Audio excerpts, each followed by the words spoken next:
we need to ground ourselves in silence every day. And finding where's that place of silence for you. And if you put it on a calendar, and what is doable for you? Is it 15 minutes? Is it half an hour? Is it an hour of silence? Can it be at the gym? Can it be go to the park? Can it be in the evening? Whenever, but you need to be by yourself, your thoughts. For me, it's me, myself, and God, right? And the thoughts, and sometimes even clearing out those thoughts. I don't want to run through my to-do list. I don't want to think about what my plans are. It's like being present in the moment. I remember listening to Oprah and she said, I am in the shower and I have all these people with me in the shower because I'm thinking about them. It's, if you're in the shower, be in the shower. And I, I want to tell you, there's so many times when I'm in the shower and I catch myself thinking about a million things. And I thought, okay, let's see how this feels on my body, the soap, the water. And I start to ground myself in that particular moment. And we need it. It's like when you walk, try to look around. If you can go in the daytime, just try to go for a walk for 15 minutes, even if it's break from your work, and look at the flowers. Because one thing is we need that solitude and replenish our thoughts. And the second one is we need to surround ourselves with beauty. I've been sharing lately, after the fires in California, that wherever you look around, there is this scorched mountains, miles and miles of scorched mountains, and it's heartbreaking and it's difficult.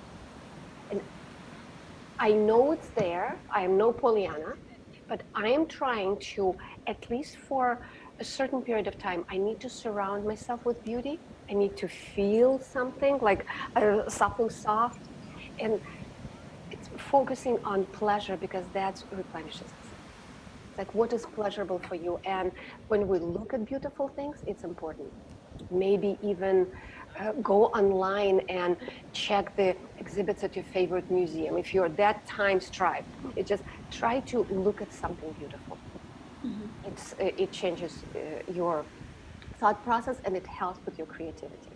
We often don't stop and think how meaningful the things are for us, and we don't stop and think what is the long-term impact. And actually, one interesting word that keeps coming to me is legacy. If you write on a piece of paper, what is my legacy? And put it on your desk, by your computer, on your mirror, or maybe you want to make a few copies of that and put it around your house. Just that. What is my legacy?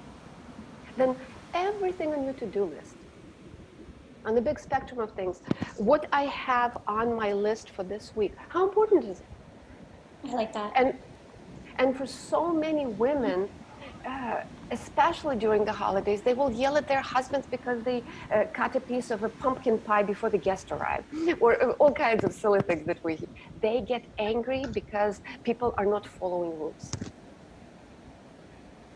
Why are we living our lives? Are we living our lives to give love and to receive love from others? Or it's just when you start thinking about, I'm here to love these people and to receive them as they are, and I cannot change them. I can pray for them to change.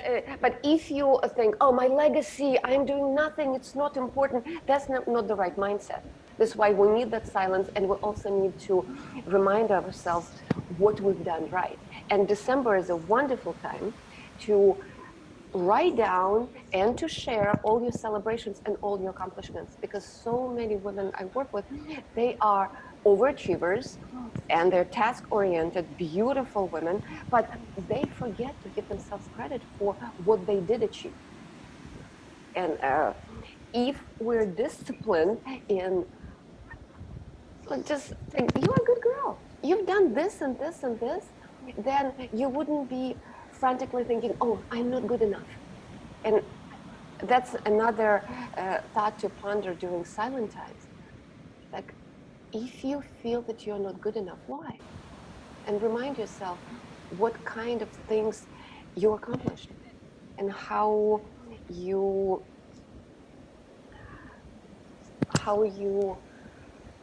were used by the higher power. Try to reflect on all this and see what will help you, and maybe write down in a journal or in a card what helps you, so that you have those reminders, because we do have a tendency of just getting too busy. Because yes, all this is good, but I have all these bills to pay, I have a business to run, I have a family to take care of. Yes, but it's that proverbial oxygen mask on the airplane, that you need to put that oxygen mask on yourself first. And schedule times of solitude, schedule time for a walk, schedule time for going to the museum. Go in those moments of silence and open your heart and ask for divine guidance, and ask, all right, what are the things I'm supposed to be doing today and what not? And not from the place where you're stressed, but see if you can spend 15 minutes minimum a day in silence and beauty. You need that for inspiration, sanity, and to fill your heart. Does it make sense? Mm-hmm. The word purposeful is that stands out to me, and the priorities. And look at whatever you do from a perspective of legacy, but without putting too much pressure on yourself, but just thinking, okay, what on earth am I here for? And journaling about it. I always talk about journaling because it's such an amazing tool. It's your pocket psychologist. You can unload all your thoughts and processes. And I love when it's called brain dump, and it's a great tool. There is also such a tool as gratitude journal, and I have them separately. I write my gratitude pieces in a separate journal. And last year, through the month of December, I was challenging my listeners to do it every day. But uh, it's not practical for most of us to write it every day, or it takes a lot of discipline. But try to do it as often as possible. And if you put that gratitude journal on your nightstand, you're more likely to write every day. And just write one thing that you're grateful for. And then when you feel down, go back to those journals. See what you were grateful for 2 years ago, a year ago. And it will help to stay grounded, but it also will inspire.